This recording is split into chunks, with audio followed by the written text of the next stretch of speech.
የተወደዳችሁና የተከበራችሁ የኢትዮ ኒውስ ቤተሰቦች እንደምናላችሁ ሰላምታችን በያላችሁበት ይድረስ። እነሆ አዳዲስና ወቅታዊ መረጃዎችን አዘጋጅተን ወደ እናንተ ማድረስ ጀምረናል። ከኢትዮ ኒውስ የዜና ውጃ ጋር አብራችሁ እንድትቆዩ ግብዣችን ነው። በቅድሚያም አርዕስተ ዜናዎችን አስቀድማለሁ።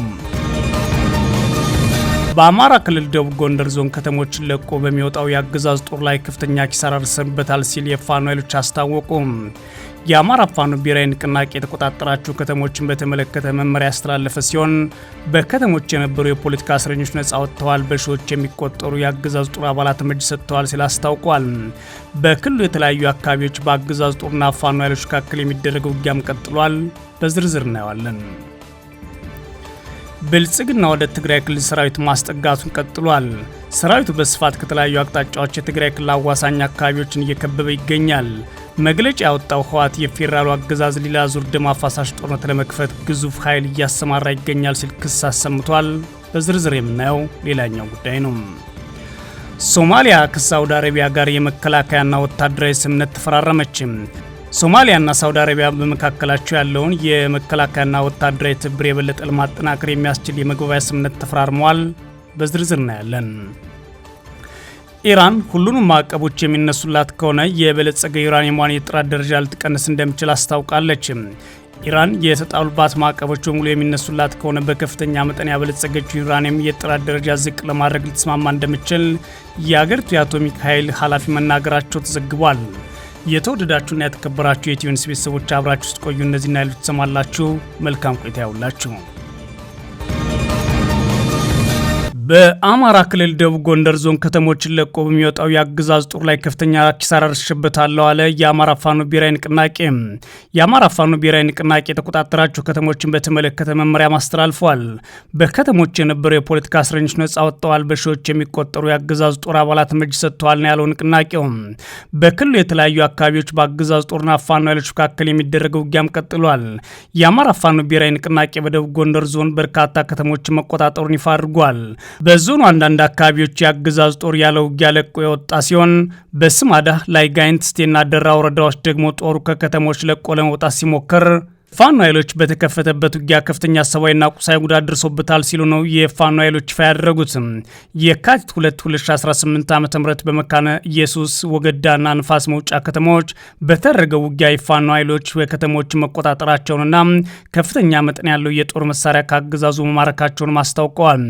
በጋይንት ንፋስ መውጫና በመካነ ኢየሱስ ከተሞች በብልጽግና አገዛዝ በግፍ ታስረው የነበሩ በርካታ ወጣቶችም በፋኖ ኃይሎች ነጻ መውጣታቸው ተሰምቷል። በደቡብ ጎንደር ዞን የተለያዩ ከተሞች ተከማችቶ የቆየው የአገዛዙ መከላከያ ከአካባቢ ለቆ የወጣ መሆኑን የተከትሎ የፖሊስ የሚኒሻና የብልጽግና ካድሬዎች ለፋኖ ኃይሎች ጥቃት የተጋለጡ ሲሆን በዚህም በርካቶች መገደላቸውና መማረካቸው ታውቋል። የፋኖ ኃይሎች የሚኒሻና የፖሊስ አባላት አላስፈላጊ መስዋዕትነት ከመክፈል ወጥተው ወደ ፋኖ እንዲቀላቀሉ ጥሪ ማድረጋቸውን ተከትሎ በርካቶችም ወደ ፋኖ ተቀላቅለዋል ተብሏል። በዚህም የአማራ ፋኖ ብሔራዊ ንቅናቄ ከየካቲት 1 2018 ጀምሮ በደቡብ ጎንደርና ማዕከላዊ ጎንደር ወረዳ ዋና ከተሞችን ጨምሮ በርካታ ይዞታዎችን ካገዛዙ መንጠቁን በመግለጽ በሺዎች የሚቆጠሩ የአገዛዙ ሰራዊት ምርኮኛነትና በፈቃደኛነት የፋኖ ኃይሎች ተቀላቅለዋል ሲል ባወጣው መግለጫ አስታውቋል። አገዛዙ ከጥር 30 2018 ዓ.ም ጀምሮ በጎንደር ቀጠና ከ18 ከተማ አስተዳደርና 13 ወረዳዎች መውጣቱ የታወቀ ሲሆን በደቡብ ጎንደር ዞን ከአገዛዙ ነጻ በወጡ ከተሞች የፋኖ ኃይሎች መመሪያ ማስተላለፋቸውን አስታውቀዋል። ነጻ የወጡ ከተሞችን በተመለከተ የአማራ ፋኖ ብሔራዊ ንቅናቄ ጎንደር ጠቅላይ ግዛት እዝና በላይ ዘለቀ እዝ በቅንጅት እየሰሩ እንደሚገኙ ነው ያስታወቁት። አፋብን ነጻ በወጡ ከተሞች ፋኖ አባላትና በማህበረሰቡ ሊተገበሩ ይገባል ያላቸውን መመሪያዎች ይፋ ያደረገ ሲሆን በተለይም ፋኖ የህዝብና የግለሰብ ንብረት እንዲጠብቅ ከህግ ውጭ እንዳይንቀሳቀስና የማህበረሰቡን ነጻነትና መብት እንዲያስከብር መመሪያ መተላለፉ ይፋ ሆኗል። ማህበረሰቡም በአካባቢው ህገወጥ ድርጊቶችን ሲመለከት ተቋማዊ መፍትሄ እንዲሰጠው ለአማራ ፋኖ ብሔራዊ ንቅናቄ እንዲያሳውቅ ጥሪ የቀረበ ሲሆን ለዚህም ሲባል ንቅናቄው በላይ ዘለቀ እዝና ጎንደር ጠቅላይ ግዛት እዝ በጋራ እንደሚሰሩ አስታውቋል። የብልጽግና አገዛዝ መከላከያ ከደቡብ ጎንደር ዞን በርካታ አካባቢዎች ለቆ የወጣበት ምክንያት በተመለከተ እስካሁን የተባለ ነገር የለም። የአማራ ፋኖ ብሔራዊ ንቅናቄ ሰራዊታችን በተቆጣጠራቸው ቦታዎች ሰላምና ጸጥታን በማስከበር እንዲሁም በወታደራዊ ጨዋነት በማተኮር ተገቢውን ጥንቃቄ እያደረገ እንደሚቀጥል ለመላው የአማራ ሕዝብ ለኢትዮጵያና ዓለም አቀፉ ማህበረሰብ ማስታወቅ እንወዳለን ሲል መግለጫ አውጥቷል። በሌላ በኩል በክልሉ ሌሎች አካባቢዎች በቀጠለው ውጊያ የፋኖ ኃይሎች ድል አድርገናል ሲሉ አስታውቀዋል። በጎጃም ሸዋና ወሎ የተለያዩ አካባቢዎች በተደረገው ውጊያ የአገዛዙ ጦር ከፍተኛ ሰብአዊና ቁሳዊ ጉዳት ደርሶበታል ሲሉ ነው የፋኖ የመረጃ ምንጮች ለኢትዮኒውስ የተናገሩት። አገዛዙ ኔትወርክ አጥፍቶ ውጊያ በከፈተበት ሸዋ ቀጠና በተለይም ጣርማበር፣ አንጾኪያ፣ ገምዛ፣ ሸዋሮቢት ዙሪያና ኤፍራታ ግድም አካባቢ የፋኖ ኃይሎች ድል መቀናጀታቸውን አፋብን ሸዋ ጠቅላይ ግዛት እዝ ለኢትዮኒውስ በላከው መረጃ አስታውቋል። በተመሳሳይ በሰሜን ወሎና ዋግምራ አዋሳኝ አካባቢዎች የብልጽግና ከፍተኛ አመራሮችን አጅቦ ይንቀሳቀስ በነበረ የአገዛዙ ጦር ላይ የፋኖ ኃይሎች በከፈቱ ጥቃት የሞትና የአካል ጉዳት መድረሱም ተሰምቷል። ብልጽግና ወደ ትግራይ ክልል ሰራዊት ማስጠጋቱን ቀጥሏል። ሰራዊቱ በስፋት የተለያዩ አቅጣጫዎች የትግራይ አዋሳኝ አካባቢዎችን እየከበበ ይገኛል። መግለጫ ያወጣው ህወሓት የፌዴራሉ አገዛዝ ሌላ ዙር ደም አፋሳሽ ጦርነት ለመክፈት ግዙፍ ኃይል እያሰማራ ይገኛል ሲል ከሷል። ከተለያዩ የአገሪቱ አካባቢዎች ወደ ሰሜን የአገሪቱ ክፍል ከፍተኛ ሰራዊትና ወታደራዊ ትጥቆች እየተጋዙ ይገኛሉ። በዚህ ሳምንት በስፋት ወደ ትግራይ ክልል ከፍተኛ ቁጥር ያለው ሰራዊት ነው እየተሰማራ ያለው። ከአማራ ክልል አንዳንድ አካባቢዎች ጨምሮ በአገሪቱ ደቡባዊና ምስራቅ አቃቢ ጫፍ በመነሳት ያገዛዙ ሰራዊት ወደ ሰሜን ለአዲስ ጦርነት እየከተተ እንደሚገኝ መረጃዎች ያሳያሉ። በአማራ ክልልም ከደቡብ ጎንደር ዞን ከተሞችና ወረዳዎች በሰሜን ጎንደር ዞን እንዲሁም ከባህር ዳር ከተማና ከጎንደር ከተማ ተቀንሶ ያገዛዙ ጦር ወደ ወልቃይት፣ ዋግምራ፣ አበርገሌ፣ በዋልድባና አዋሳኙ እንዲሁም ጠለምትና ሌሎች አካባቢዎች እየተጠጋ ይገኛል። በአፋር አቅጣጫም በተመሳይ ከላይኛው አፋር የኤርትራ አዋሳኝ ጨምሮ እስከ ጭፍራ ባሉት ቦታዎች አገዛዙ አዲስ ወታደራዊ ስምሪትና የኃይል ጭማሪ አድርጓል። በሌላ በኩል ሰፊ እንቅስቃሴ ሲያደርግ የሰነበተው ህወሓት ደግሞ ትላንት ባወጣው መግለጫ የብልጽግናው መንግስት ወደ ጦርነት እያመራ ይገኛል ብሏል። ህወሓት የፌዴራሉ አገዛዝ ሲል የጠራው የብልጽግና መንግስት ግዙፍ ኃይል ወደ ትግራይ እያመራና እያስጠጋ ይገኛል ያለ ሲሆን ይህም ሌላ ዙር ደም አፋሳሽ ጦርነት ለመክፈት ነው ብሏል። ህወሓት የትግራይን ህዝብና ድርጅቱ የፕሪቶሪያው ስምምነት እንዲከበርና ሰላም እንዲረጋገጥ ነው ፍላጎቱ። ነገር ግን አሁን የከፋ አደጋ የሚፈጥር ጦርነት ሊከፈት ሰራዊትና ወታደራዊ ቁሳቁስ እየዘመተብን ይገኛል። ይህም ከባድ አደጋ ያመጣል ብሏል። አገዛዙ የትግራይን ህዝብ ለማጥፋት እየተንቀሳቀሰ ነው፣ በተከታታይ የሚፈጽመውን ጥቃት ለማጥፋት ያለመ ነው ያለው ህወሓት ለዚህም ባለፈው ሳምንት በአየርና በምድር የተፈጸመው ጥቃት ግልጽ ማሳያ ነው ብሏል። በዚህም ታዲያ ንጹሐን ዜጎችና ሰራዊቱ መመታታቸውን ነው ህወሓት በመግለጫ ያስታወቀው። ህወሓት አገዛዙ ባደራጃቸው ታጣቂዎች 40 በመቶ የትግራይ ግዛት ይዟል ያለ ሲሆን በዚህም ሳያበቃ ተፈናቃዮች ከፍተኛ ችግር ያለበትን ክልልና ህዝባችንን ዳግም ለመውረርና ከፍተኛ ፍጅት ለመፍጠር ዝግጅት ተደርጎ ወታደራዊ እንቅስቃሴው ተስፋፍቷል ብሏል። አሁንም ያለን ምርጫ ሰላም ነው ያለው ህወሓት የሰላም ጥረቶችን ድጋሚ መቀጠል ተገቢ ነው ብለን እናምናለን ሲል በመግለጫው ላይ አስቀምጧል። ይህን አስከፊ አደጋ ለማስቀረት ዓለም አቀፍ ተቋማት በቂ እንቅስቃሴ እያደረጉ አይደለም በማለት ክስ ያሰማው ህወሓት ምንም እንኳን የአፍሪካ ህብረትና ተመድ ከሰሞኑ ያደረጉት ጥሪ ጥሩ ቢሆንም ግን በቂ አይደለም ብሏል።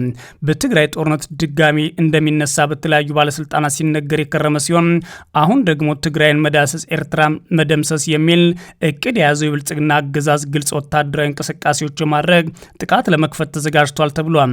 በቀጠናው ከኤርትራም ከአማራም ከትግራይም ጋር ሙሉ ውጊያ አድርጌ ስርዓቴን አስቀጥላለሁ የሚሉት የብልጽግና ገዢዎች ጦርነቱን አይቀሬና ሙሉ በሙሉ ተጻራሪዎቻቸውን የሚያጠፉበት እንደሆነ መናገራቸውን ቀጥለዋል። ኢራን ሁሉም ማዕቀቦች የሚነሱላት ከሆነ የበለጸገ ዩራኒየሟን የጥራት ደረጃ ልትቀንስ እንደምችል አስታውቃለች። ኢራን የተጣሉባት ማዕቀቦች በሙሉ የሚነሱላት ከሆነ በከፍተኛ መጠን ያበለጸገችውን ዩራኒየም የጥራት ደረጃ ዝቅ ለማድረግ ልትስማማ እንደምችል የሀገሪቱ የአቶሚክ ኃላፊ መናገራቸውን ዜና ወኪሉ ሮይተርስ ዘግቧል።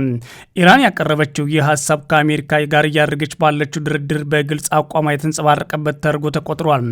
የአሜሪካ ፕሬዚዳንት ዶናልድ ትራምፕ የባህር ኃይላቸው ወደ መካከለኛው ምስራቅ ማሰማራታቸውን ተከትሎ በዋሽንግተንና ቴህራን መካከል ጦርነት ይነሳል የሚል ስጋት በርቶ ቆይቷል። ይህም ስጋት ማየሉን ተከትሎ የአሜሪካና ኢራን ዲፕሎማቶች ካለፈው ሳምንት ጀምሮ በኦማን አደራዳሪዎች አማካኝነት ኦማን ውስጥ ንግግር እያደረጉ ነው። የተባበሩት መንግስታት የኒውክሌር ተቋም ባለፈው ዓመት ይፋ ያደረገው ግምት እንደሚያሳየው ኢራን ከ400 ኪሎ ግራም በላይ የሆነ ዩራኒየም አከማችታለች። የኢራን የዩራኒየም እስከ 60% የሚደርስ የጥራት ደረጃ እንዳለው ተገልጿል።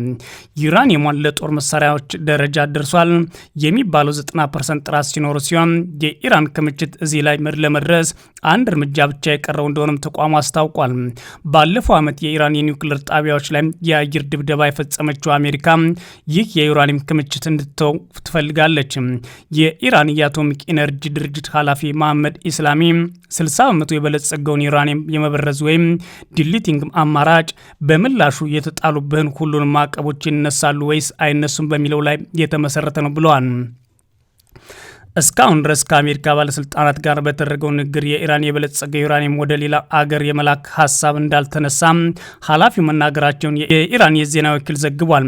ይህ በእንዲህ እንዳለ ታዲያ የኢራን ጠቅላይ መሪ አያቶላህ አሊ ካሚኒ የቅርብ አማካሪና የብሔራዊ ምክር ቤት ጸሐፊ የሆኑት አሊ ላርጃኒ ከአሜሪካ ጋር ድርድር እየተደረገባት ወዳለችው ኦማን እንደሚጓዙ ተዘግቧል። በጊዜው ላርጃኒ ከኦማን ከፍተኛ ባለስልጣናት ጋር ተገናኝተው ስለ ወቅታዊ ቀጠናዊና ዓለም አቀፋዊ ሁኔታዎች እንዲሁም ስለ ሁለትዮሽ ትብብር ይመክራሉ ሲል ታሳኒም የዜና ወኪል ዘግቧል። ቀጣዩ ዙር የአሜሪካና ኢራን ድርድር የሚካሄድበት ጊዜና ቦታ እስካሁን አልታወቀም። የኢራኑ ፕሬዝዳንት መሱድ ፔዜሽኪያን ቀጣዩ ንግግር ወይም ድርድር ለዚህ ጉዳይ ፍትሐዊና ሚዛናዊ መፍትሄ ለማግኘት የሚያስችል ተገቢ አጋጣሚ ነው ብለዋል። አሜሪካ ከፍተኛ ጫናዎችን ከማሳደር ከተቆጠበችና ቃሏን የምታከብር ከሆነ ተፈላጊ ውጤት ላይ መድረስ እንደሚቻልም ገልጿል ማለት ቢቢሲ ዘግቧል። ሶማሊያ ከሳውዲ አረቢያ ጋር የመከላከያና ወታደራዊ ስምምነት ተፈራረመች። ሶማሊያና ሳውዲ አረቢያ በመካከላቸው ያለውን የመከላከያና ወታደራዊ ትብብር የበለጠ ለማጠናከር የሚያስችል የመግባቢያ ስምምነት ተፈራርመዋል። ስምምነቱ ሁለቱ ሀገራት ያላቸውን የደህንነት ትብብር ከማስፋት ባሻገር በቀይ ባህር ቀጠና መረጋጋትን ለማጠናከር የታለመ መሆኑን የሶማሊያ መከላከያ ሚኒስቴር ገልጿል። ሳውዲ አረቢያ ሪያድ ውስጥ በሶማሊያ መከላከያ ሚኒስትር አህመድ ሙአይም ፈቂና በሳውዲ አቻቸው ልዑል ካሊድ ቢል ሳልማን የተፈረመው ይህ ስምምነት የተለያዩ የጋራ ወታደራዊና መከላከያ ጉዳዮችን የሚመለከት ነው ይላል ቢቢሲ። ሶማሊያ ከሌላ ሀገር ጋር ወታደራዊና ምጣኔ ሀብታዊ ስምምነት ስትደርስ ይህ ከሳውዲ አረቢያ ጋር የፈረመችው የመጀመሪያው አይደለም። ከዚህ ቀደም ከቱርክና ከግብጽ ጋር ተመሳሳይ ስምምነት መድረሷ የሚታወስ ሲሆን እስራኤል በቅርቡ ለሶማሌላንድ የሀገርነት እውቅና ከሰጠች በኋላ በርካታ ሀገራት ከጎኗ እንዲቆሙ ጥረት እያደረገች ትገኛለች። ከዚህም አልፎ ታዲያ ሳውዲ አረቢያን ጨምሮ ከኤምሬትስ በተቃራኒ የተሰለፉ ሀገራት በሙሉ ከሶማሊያ ጋር ግንኙነታቸውን እያጠናከሩ ሲሆን ሶማሊያ አሁን ካለባት የሽብር አደጋ ባለፈ አገራዊ አንድነቷን ለማስቀጠል ወታደራዊ አማራጮች እንደምትጠቀም ፕሬዝዳንቷ ሲናገሩ መደመጣቸውም ይታወሳል። የተወደዳችሁና የተከበራችሁ የኢትዮ ኒውስ ቤተሰቦች መረጃዎቻችን እነዚህ ነበሩ። መልካም ጊዜ እመኛለሁ።